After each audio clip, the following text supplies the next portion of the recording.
Assalamualaikum warahmatullahi wabarakatuh. Waalaikumsalam warahmatullahi wabarakatuh.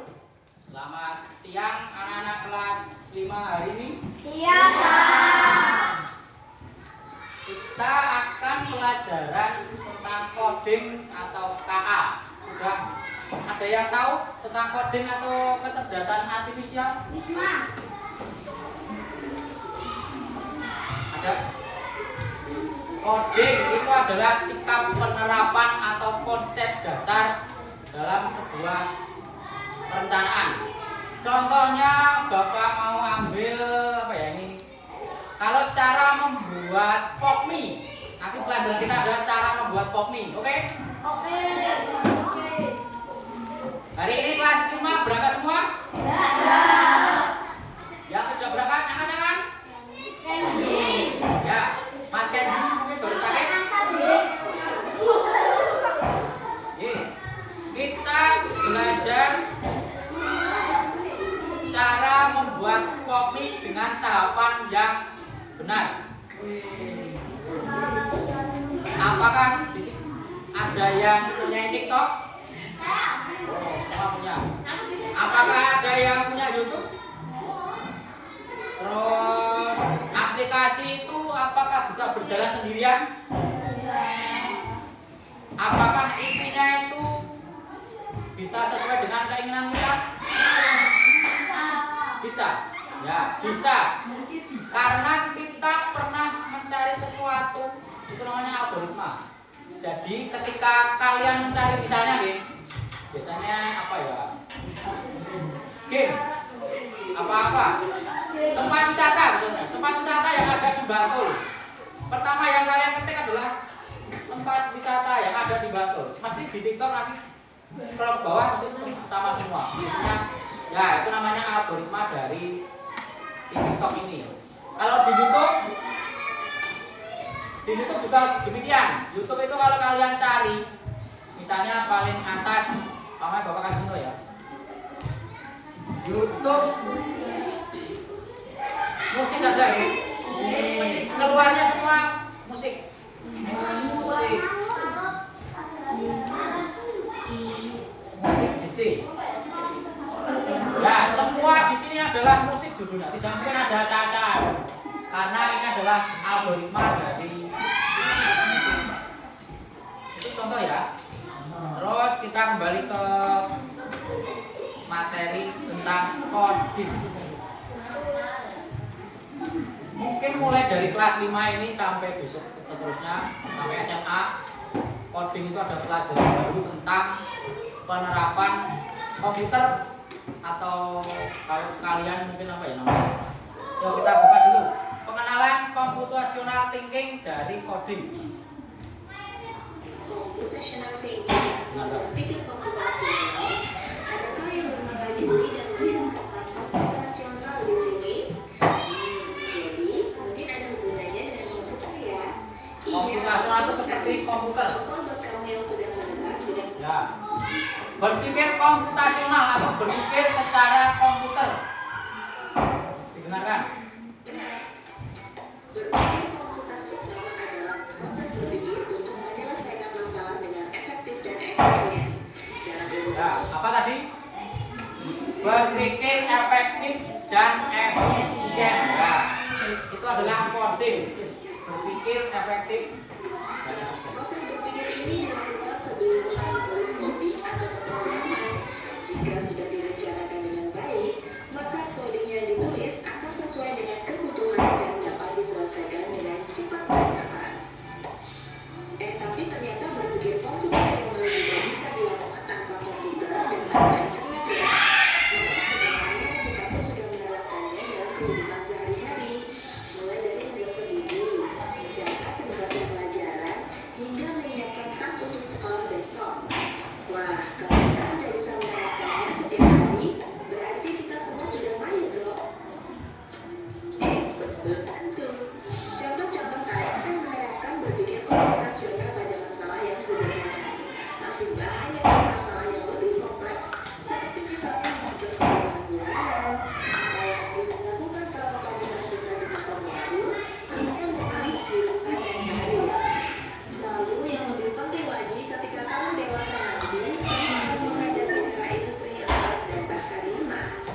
sini kamu perlu kecakapan untuk memanfaatkan dunia digital, mulai dari mencari dan memilah informasi yang kamu perlukan, hingga menggunakan informasi itu untuk membuat keputusan penting dalam hidupmu. Menghadapi masalah kompleks kehidupan di masa sekarang, masa depan ini mirip seperti merencanakan coding yang sudah dibahas sebelumnya. Kuncinya adalah memahami masalah dengan tuntas dan mencari cara menyelesaikan yang efektif dan efisien. Nah, kalau begitu, bagaimana Anda tidak bisa berpikir komputasional? Sekarang kita bahas ya, 4 landasan dari berpikir komputasional. Yang pertama, dekomposisi. Dekomposisi artinya membagi masalah kompleks ke bagian yang lebih kecil agar mudah diselesaikan. Misalnya, kamu ditunjuk jadi ketua panitia lomba 17-an. Maka, untuk memudahkan pelaksanaan, kamu bisa menunjuk panitia bagian acara, konsumsi, publikasi, keamanan, dan lainnya. Yang kedua, pengenalan pola. Artinya mencari kesamaan dan pola di antara bagian-bagian masalah kompleks yang sudah dipecah. Misalnya, kamu hendak melipat dan menyimpan jemuran di rumah, maka kamu perlu bisa mengenali jemuran milik ayah, ibu, kamu, adik, dan milik bersama seperti spray, handuk, dan lainnya. Ini karena jemuran di rumah itu kamu disimpan di tempat yang berbeda. Yang ketiga, abstraksi. Artinya fokus pada informasi yang penting saja, mengabaikan detail yang tidak diperlukan. Misalnya, kamu hendak menceritakan pengalaman berwisata keluar kota.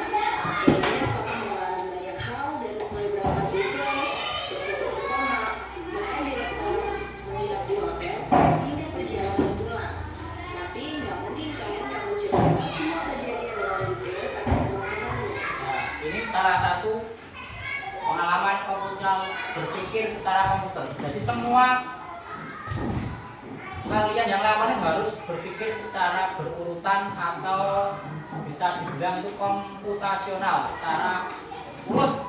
Misalnya kalian mau pergi wisata contohnya, berarti kalian harus merencanakan kapan berangkat, naik apa, tempat tujuannya di mana, terus sampai di lokasi kalian harus ngapain, itu sudah kalian perhitungkan atau sudah kalian pikirkan. Itu adalah komputasional atau pengenalan secara berpikir secara komputasional. Pasti mereka bosan kalau kelamaan.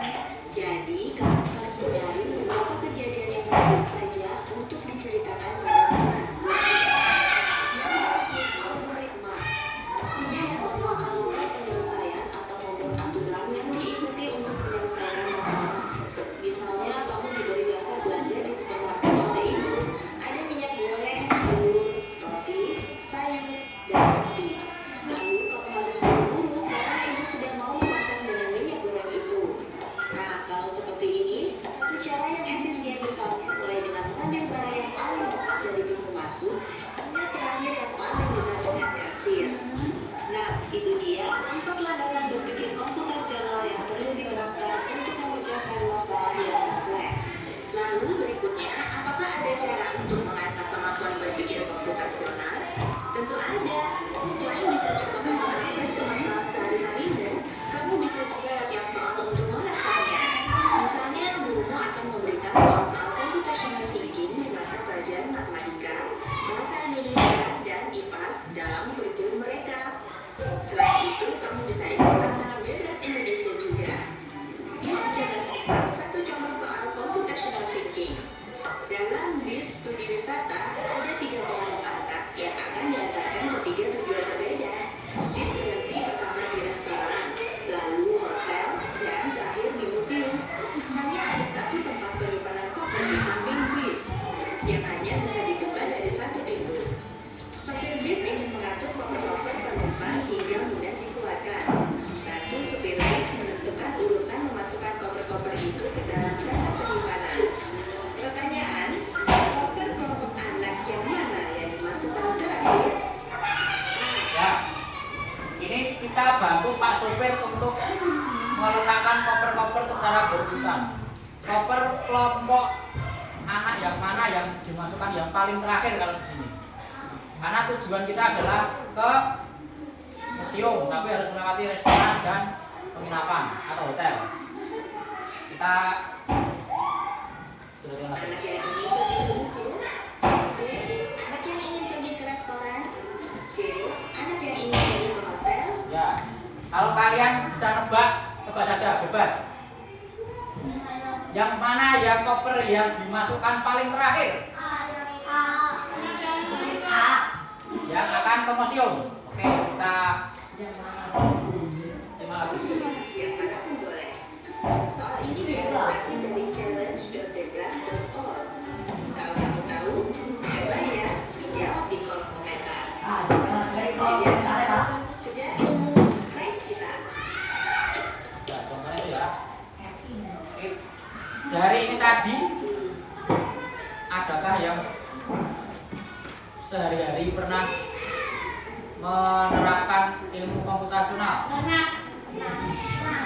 Sebetulnya komputasional kita setiap hari melakukannya. Seperti yang pertama, kita bangun pagi itu sudah otomatis gigi, mandi, sarapan. Itu kalau kalian lakukan sehari-hari itu adalah berpikir secara komputasional, itu berprogram kalian. Tapi kalau bangun tidur langsung ke sekolah, tidak mandi lah, berarti itu ada melewati fase yang namanya urutan. Ya, kita kembali ke materi ya. Kita tadi mau membahas tentang cara membuat dari mie instan. Kok kopi ya, maaf, kopi. Karena Bapak tidak membawa contohnya kan kita dulu. Kita ilustrasikan saja.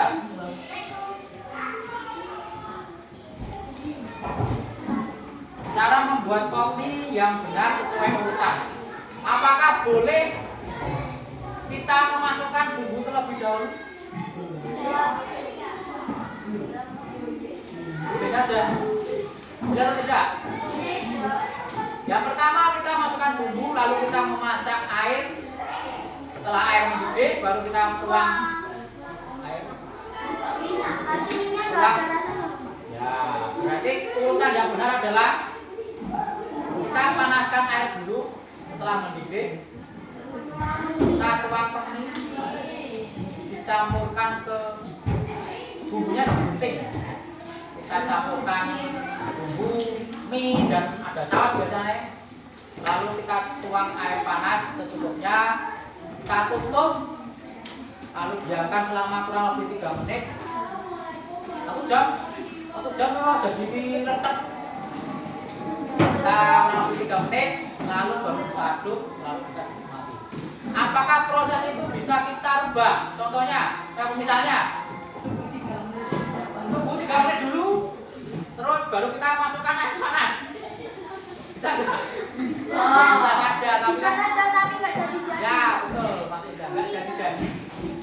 Prosesnya itu bisa kita lewati, tapi namanya tidak runtut, tidak mematuhi urutan yang sudah diterapkan. Ya, kita berdiskusi berarti kita berbagi kelompoknya yang singkat saja. Singkat saja.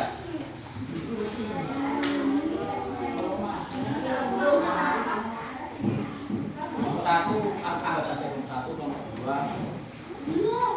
nomor 3, nomor 4 nomor saja ya. Aku yang nomor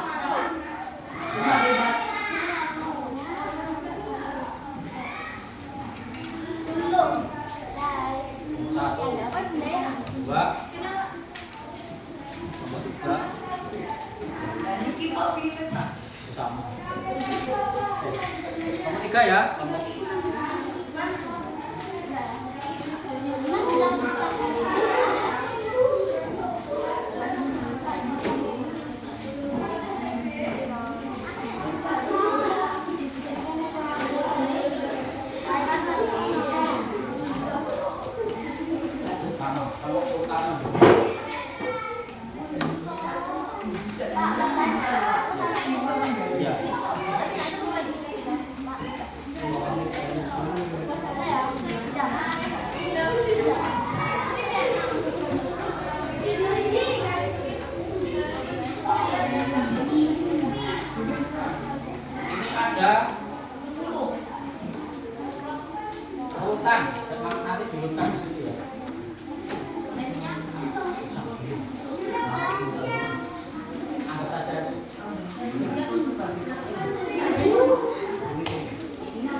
berdasarkan tata-tata ular yang benar. Yang ditarik ayo turunkan langkah membuat kopi yang enak secara runtut, kedengaran. Yang pertama, bisakah kita tambahkan bakso sebagai topping dulu? Bisa, tapi ular tidak. Bisa. Berarti yang pertama, buka kemasan kopi lalu pisahkan bumbu beserta bakunya. Yang empat itu berarti yang langkah pertama, ya. Oke. Terus yang kedua, setelah kemasan kopi kita buka, kita masukkan bumbu dan minyaknya. Berarti yang kedua adalah masukkan bumbu dan minyaknya.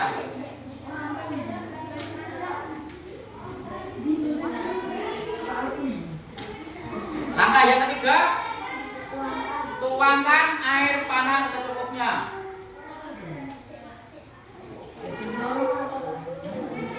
Yang pertama tadi buka kemasan kopi. Yang kedua adalah masukkan bumbu dan minyaknya. Yang ketiga, tuangkan air panas. Yang keempat, tutup rapat kemasan lalu tunggu selama kurang lebih 3 menit. Ya. Yang kelima apa? Aduk hingga bumbu tercampur merata, ya. Terus yang keenam namanya tambahkan bakso sebagai topping, ya. Yang terakhir, sajikan kopi dan siap dinikmati, ya.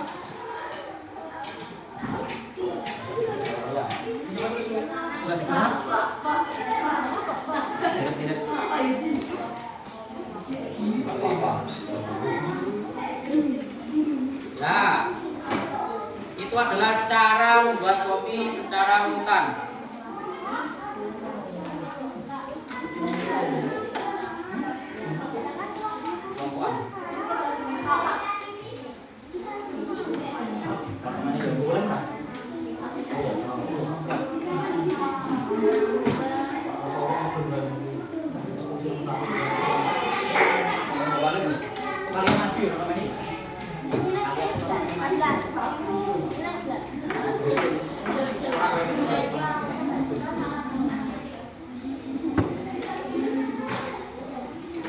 Sudah yang ambil yang pertama, yang kedua yang ayo tentang centang dan yang kedua yang ini, geng. Berikan tanda yang mana saja yang perlu. Yang perlu dikasih tanda centang. Mie itu dari pabrik, ya atau tidak? Ya. Ya, berarti bisa lah. Terus, ya centang aja. Pak, centangnya di mana? Di sini aja nggak apa-apa. Ya. Pak, di sini ya. Asal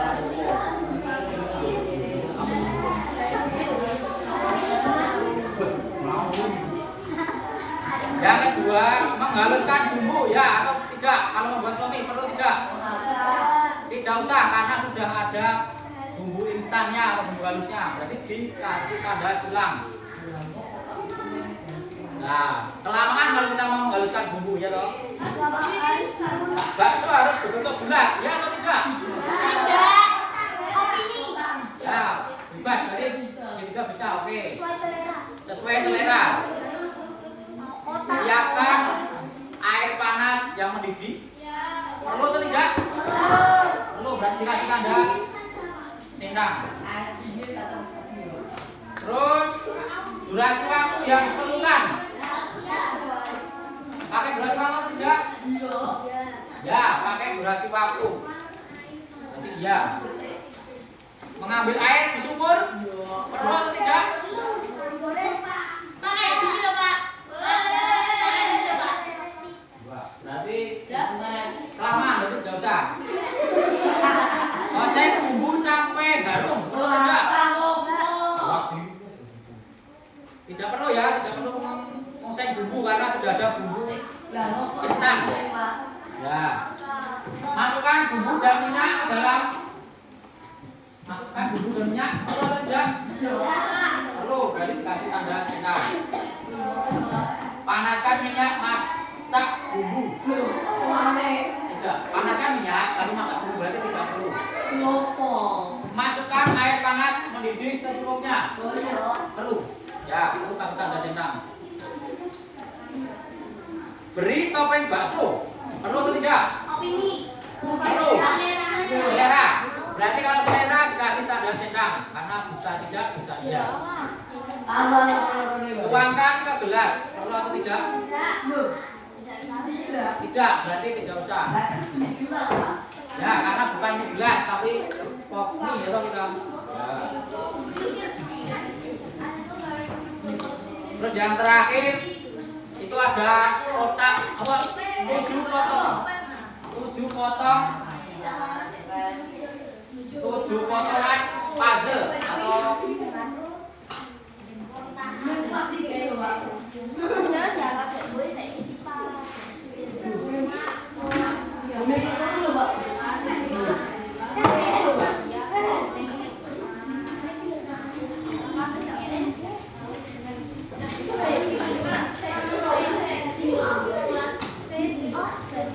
ya, kalian bekerja secara kelompok.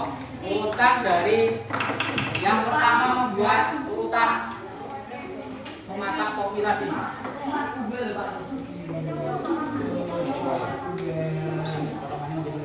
Boleh nggak?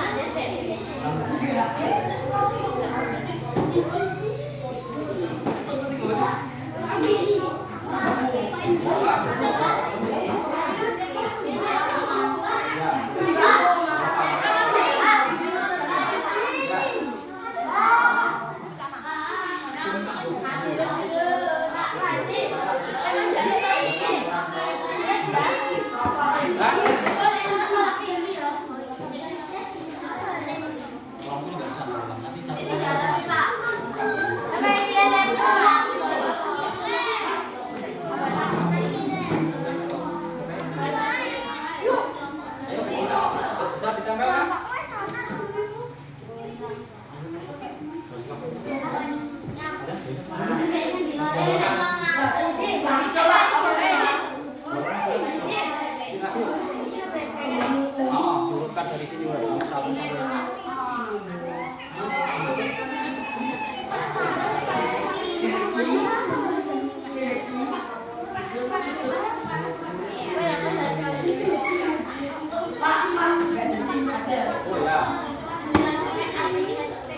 bukan dari pertama kali membuat kopi.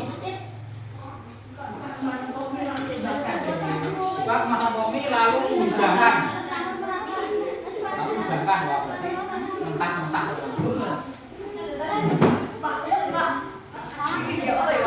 Ya, apa?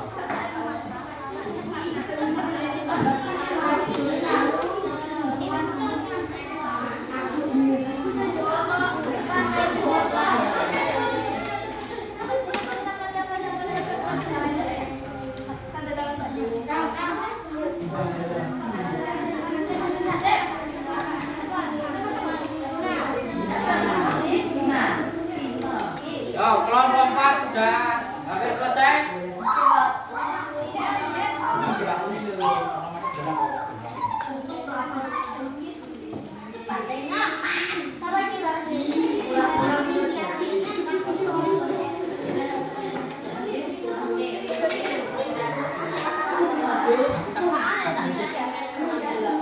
Ya, kelompok 4 sudah selesai. Bisa, kita bisa minta tolong kelompok 4 untuk maju ke depan, urutkan cara membuat kopi yang benar.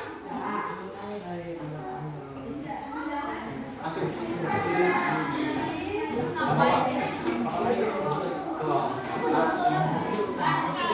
Yuk maju. Kita perhatikan teman kalian dari kelompok 4. Nah kan? Urutkan membuat kopi secara yang pertama, Pak sudah. ya.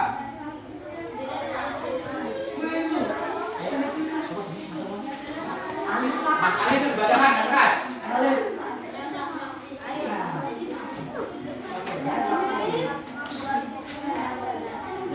Pertama,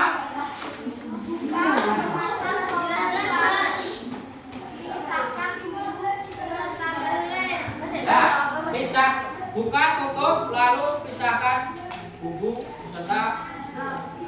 Benar, pertama. Ya, sepakat. Nomor dua, ya, yang kedua kita masukkan bumbu beserta minyaknya. Oke. Yang ketiga, tuang air panas secukupnya. Betul? Ya. Yang selanjutnya,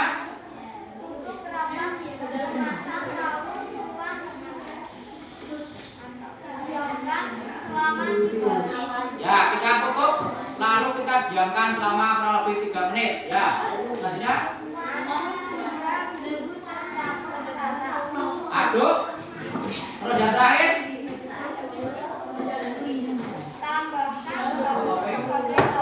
ya, tambahkan bakso atau pelengkap atau toppingnya. Selanjutnya,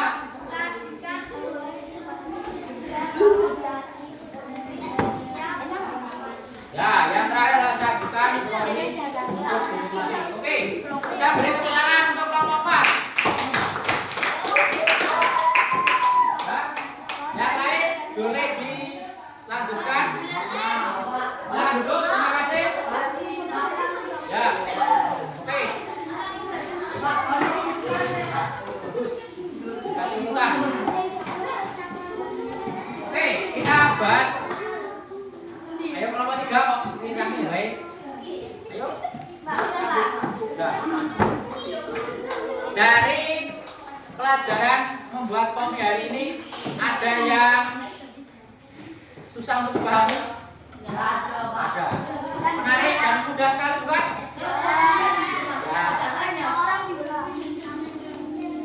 Yo, Bapak kasih sedikit evaluasi belum pulang ya.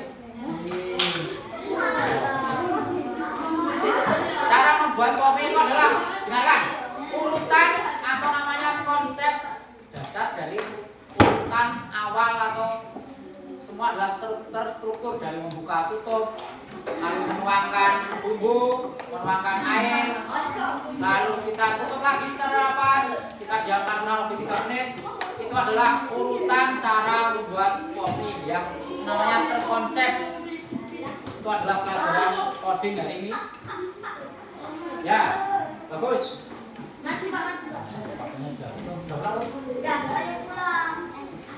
Ya, terima kasih untuk kelas 5 hari ini.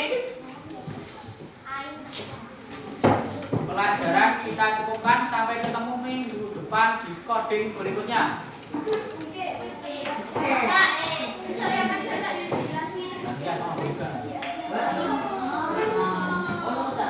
Terima kasih untuk pelajaran hari ini. Bapak akhiri. Assalamualaikum warahmatullahi wabarakatuh.